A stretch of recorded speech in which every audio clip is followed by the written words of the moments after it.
Hi guys, this is Aman Tilak, currently MD first year resident at AIIMS new Delhi at department of nuclear medicine.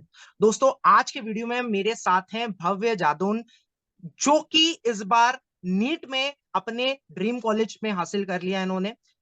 भव्य ने जो है interestingly he has taken 8 drops to clear NEET, but finally he has got his dream college. मैंने पूरा बड़ा सा video भव्य के साथ बनाया, और कभी आपके पास टाइम होगा तो अच्छे से देखिएगा।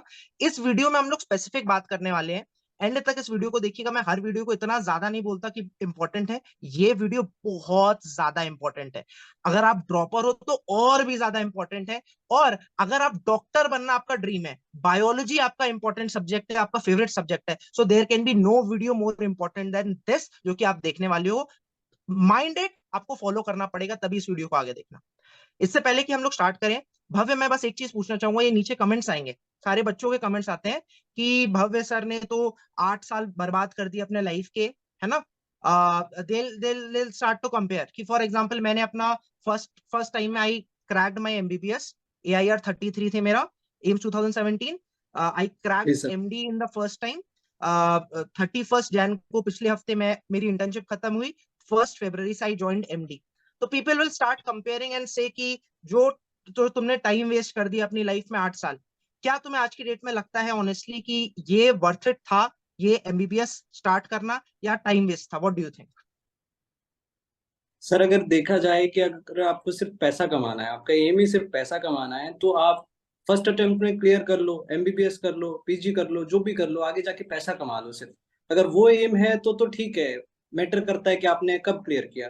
बट अगर आपको लोगों की हेल्प करनी है, एक अच्छा डॉक्टर बनना है, 40 की एज पे जब आप पहुंचो तो आपके पास कोई पेशेंट आए तो आप उसके लिए कुछ अच्छा कर सको, उसे ट्रीट कर सको, अगर वो सब करना है तो अटेम्प्ट मैटर नहीं करते। कोई नहीं पूछता जब आप 40 के एज पे पहुंचोगे और डॉक्टर होगे कि आपने कितने ड्रॉप लिए थे, कोई फर्क नहीं पड़ता। तो ये लोग बोलते रहते हैं, इनसे कोई फर्क नहीं पड़ता कि इतने ड्रॉप ले लिए, अब तक ये कर लिया होता, वो कर लिया होता। अगर पैदा ही नहीं हुए होते तो फिर तो कोई दिक्कत ही नहीं थी, है बिल्कुल ना। मैं एग्री पढ़ना ही करता ना हूँ पड़े। भव्य। भव्य, और मैं यहाँ पर एक और चीज बोलूंगा। मैं या फिर कोई भी बंदा जिसने फर्स्ट टाइम में नीट क्रैक किया, वो कभी भी जी सर। एमबीबीएस एमडी डॉक्टर की उतनी वैल्यू नहीं जान सकता। देखो, मैं ऑन रिकॉर्ड ये चीज बोल रहा हूँ। मैं अपने आप को खुद ये साक्षी रखकर ये चीज बोल सकता हूँ कि हम लोग कभी भी उतना नहीं समझ सकते जितना कोई भी बंदा जिसने 1 साल 2 साल ड्रॉप किया है। बिकॉज उसने वो तपस्या की है। उसने केवल वो पढ़ाई नहीं की है। देखो, पढ़ाई तो करके हम लोग ने निकाल लिया एग्जाम लेट से फर्स्ट टाइम में, लेकिन तुमने जो जी 8 साल वो तपस्या की है, वो जो ड्रीम के लिए मेहनत की है, वो चीज हम लोग सोच भी नहीं सकते। जब तुम आज कल की डेट में डॉक्टर बनोगे तो जो वैल्यू तुम्हें उस चीज की पता है, वो आज के डेट में मैं जी या सर। भी कोई भी एम्सोनियन जिसने फर्स्ट अटेम्प्ट में निकाला है, या फिर जस्ट जो जो जो जस्ट एक बार में जिसने 9 से पढ़ के 12 तक, चलो यार 11 12 पढ़ के या 12 पढ़ के निकाल लिया, वो नहीं समझ सकता। So you have to be proud about it. And I hope in future तुम मेरे से भी और बहुत बहुत बहुत अच्छे डॉक्टर हो। इस वीडियो को स्टार्ट करते हैं, आगे ज्यादा टू द पॉइंट बात करेंगे। बायोलॉजी, जी सर। अब के लास्ट टाइम जब इसने नीट दिया था 355 मार्क्स आए थे बायोलॉजी में 720 में से। इस बार इसके 335 मार्क्स आए। पिछली बार भी इसका जो सिलेक्शन था 1 2 नंबर से बस रह गया था। पिछली बार तुम्हारा स्कोर क्या था भव्य? जी सर, 594 था। और इस बार? 615। तो इसका आप समझोगे कि जितने भी इसने 8 अटेम्प्ट्स दिए हैं अपने, उसमें बायोलॉजी इसकी मोस्ट ऑफ द टाइम्स जो है 300 प्लस रही है। एंड एनसीईआरटी समथिंग वो उसने की है। अभी हर कोई जानता है जी एनसीईआरटी की है। हर बंदे ने हर कोई वीडियो बनाया। ये केवल ये नहीं कि एनसीईआरटी की कैसे पढ़नी है बायोलॉजी, इस पर कंसंट्रेटेड है वीडियो। भव्य ने पूरे 24 घंटे लिए हैं इसको, इसमें जो भी ये चीजें बताने वाला है, ये वर्क द लॉट, इसने बहुत मेहनत की है। और उसके बाद इस वीडियो के साथ आ रहे हैं, तो ध्यान से एक चाहे पेन पेपर ले लो। ये सब जो भी भव्य आपको आगे बता रहा है उसे प्लीज नोट कर लो। भव्य, स्टार्ट करते हैं। बायोलॉजी में कैसे 330 के ऊपर नंबर लाए? कोई भी बच्चा ला सकता है। मुझे लगता है आज की डेट में जो भी बच्चा यहाँ पर 200 नंबर 250 नंबर ला रहा है, आराम से 1 महीने के अंदर उसके मार्क्स 320 प्लस तो मिनिमम होने ही है। कैसे करना है ये बताओ। जी सर, सबसे अच्छा तो बायोलॉजी पढ़ने का ये फायदा रहता है, स्टार्टिंग में अगर आप उठाते हो तो एक कॉन्फिडेंस आता है। आपको अगर कॉन्फिडेंस आ रहा है तो फिजिक्स केमिस्ट्री करने में डर नहीं लगेगा। और मेजोरिटी कवर करता है, मतलब 360 मार्क्स, आधे मार्क्स हैं एक तरह से 720 में से। तो वो बहुत इजीली स्कोर कर सकते हैं हम। तो मेनली जो करता था, जैसे कि बायोलॉजी में सबसे पहले मेन चीज ये है कि एनसीईआरटी ही करनी है आपको, और कुछ करना ही नहीं है। पहले मैंने बहुत एक्स्ट्रा चीजें कर रखी थी, उस वजह से मेरे क्वेश्चन गलत होते थे। मैंने जब मॉड्यूल्स कर रखे थे कोचिंग्स के, तो मेरे 300 से ऊपर आते ही नहीं, कभी नहीं आए। और जब मैंने मॉड्यूल साइड में रख दिए, एक्स्ट्रा नॉलेज को साइड में रख दिया और सिर्फ एनसीईआरटी की, तो 300 प्लस आ गए पहली बात में। तो मेन चीज ये है सर, जैसे कुछ चैप्टर्स हैं हमारे बायोलॉजी में, जैसे कि बायोलॉजिकल क्लासिफिकेशन हुआ, मिनरल न्यूट्रिशन हुआ, strategy for enhancement in food production, या फिर माइक्रोब्स वाला चैप्टर हम देखते हैं।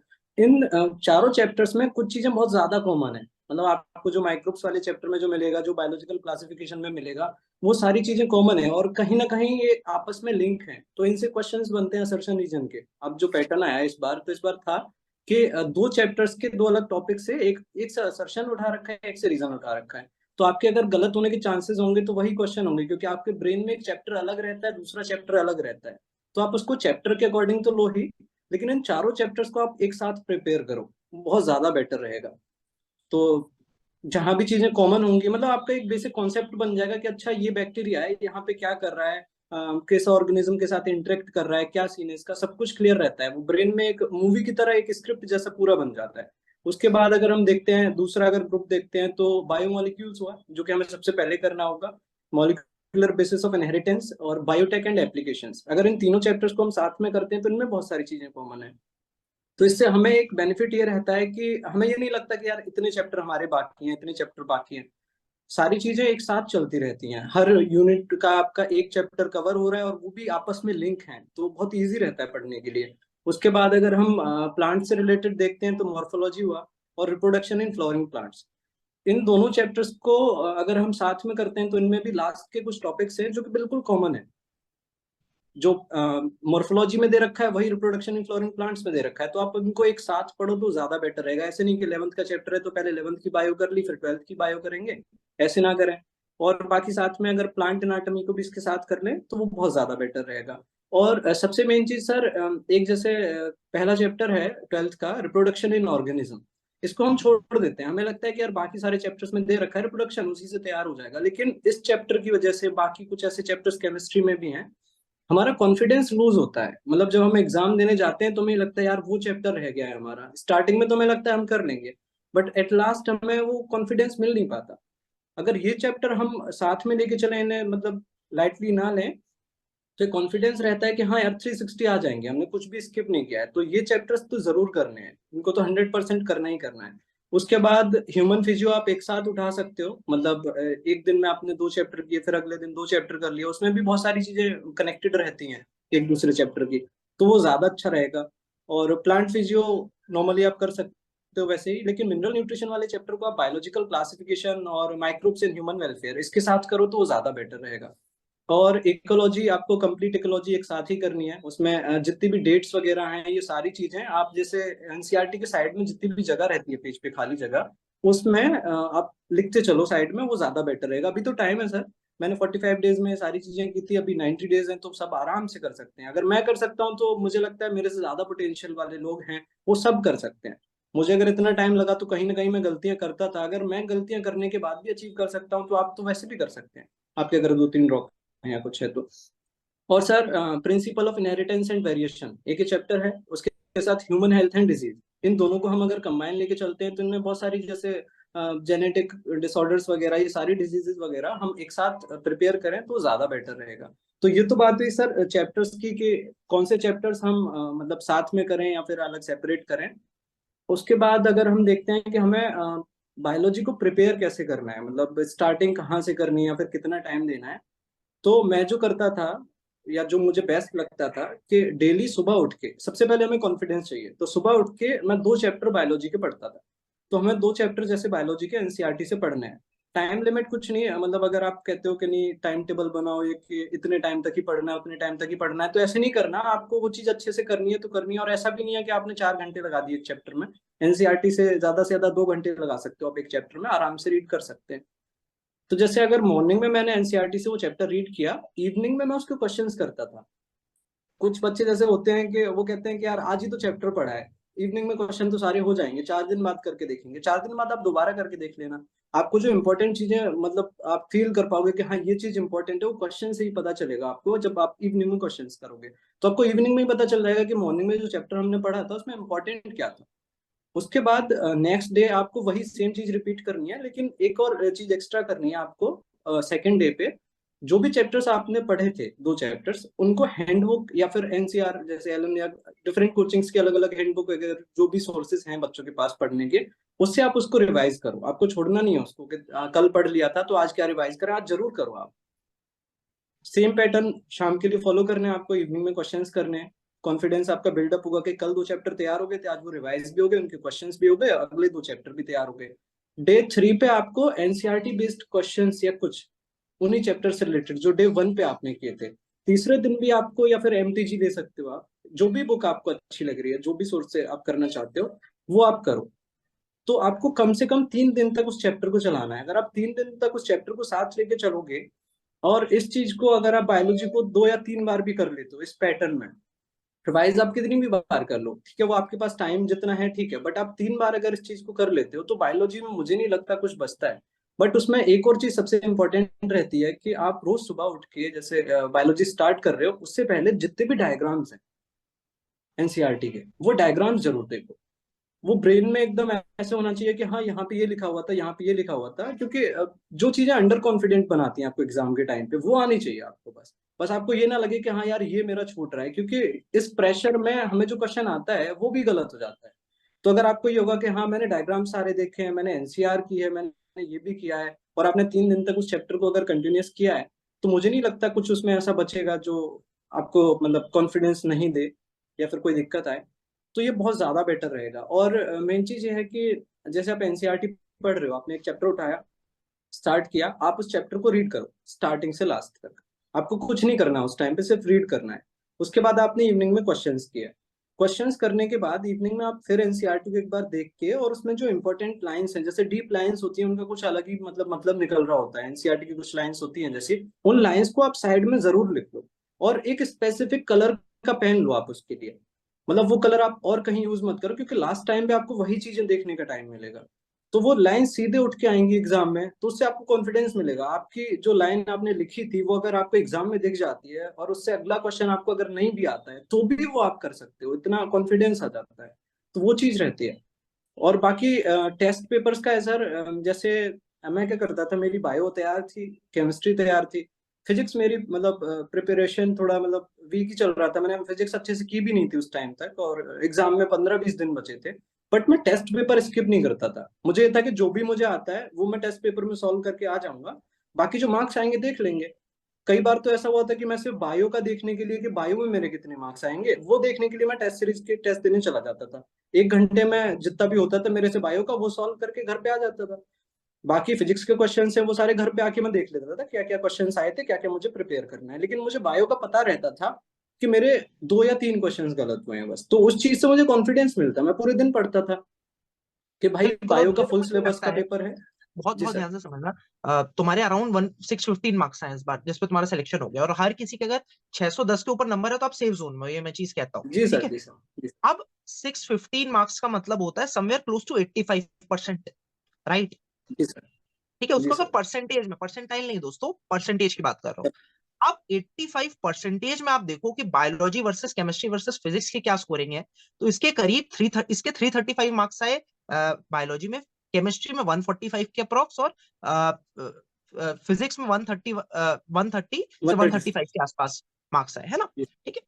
अब आप इसको अगर परसेंटेज में कन्वर्ट कर लो तो बायोलॉजी में 335 बाई आप 360 कर लोगे, तो समवेयर आपका 90% से भी ऊपर हो जा रहा है, 92-93% जी हो सर। जा रहा है। और आपका जी फिजिक्स केमिस्ट्री की बात कर लोगे तो वो समवेयर क्लोज टू 75% होगा, फिजिक्स तुम्हारा 70% के क्लोज होगा, है ना। तो जी सर। एग्रीगेट आपका जो है तब भी जो है that is coming close to, the aggregate is coming close to 85%, right? So that is something which you have to understand, my all the friends, right? है ना, कि आपकी अगर बायोलॉजी अच्छी है, 340 प्लस तो हर किसी के बच्चे आ सकते हैं, 320 तो कोई भी बंदा अभी भी नहीं पढ़ा ना तब भी आ सकते हैं, बहुत आराम आसान से। है। और at the end of this video में आपसे एक ही चीज बोलूंगा, ठीक है, अगर आप ड्रॉप कर रहे हो तो make this your last attempt, इतनी शिद्दत से मेहनत करो कि अगली बार आपको फिर से मेहनत करने की जरूरत ना पड़े, रिग्रेट ना हो कि आपने अच्छे से मेहनत नहीं की। इसने 8 बार ड्रॉप की है, लेकिन जब इसको इस बार जब लग गया था कि इस बार इसने कुछ नहीं छोड़ा, लास्ट के इसके पास 3-4 महीने बचे थे, इसने बिल्कुल जितना हो सकता था पूरा लगा दिया, उसको कोई रिग्रेट नहीं थी, सिलेक्शन ऑटोमेटिक में लिया इसको। और लास्ट, इस वीडियो को खत्म करने से पहले बस मैं एक चीज बोलूंगा कि Bhavya has dropped, but I will say this on record, कल की डेट में भव्य बहुत अच्छा डॉक्टर बनने वाला है। मे बी मुझसे, मे बी बहुत सारे मेरे दोस्तों से, मे बी बहुत सारे एम्स के दोस्तों से, मेरे बहुत अच्छा डॉक्टर बनने वाला है।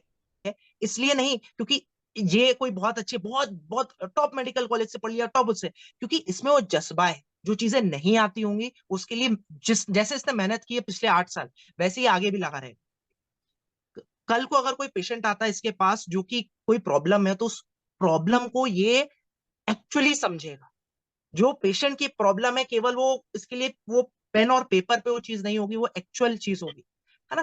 तो this is something which you have to understand कि कोई प्रॉब्लम नहीं होती आज आज से 20 साल बाद, ठीक है। फॉर एग्जाम्पल चलो 5 साल का अगर गैप हो गया, मान के चलो किसी भी बच्चे का, तो वो 45 का है वर्सेस दूसरा बंदा 40 साल का जो एक बार में निकाल लिया। बट तुम क्या, एक बात बताओ, 40 या 45 में कोई देख के क्या आप डिफरेंस बता सकते हो, या 45 या 50 में आप किसी को देख के डिफरेंस बता सकते हो? लेकिन अगर 50 वाला डॉक्टर ज्यादा अच्छा है 50 एज वाला, तो क्या फर्क पड़ रहा है, आप तो उसके पास जाओगे ना। आप ये तो नहीं देखोगे ना कि उसने 4 साल 5 साल 8 साल ड्रॉप कर लिया, उससे तो फर्क नहीं पड़ता ना।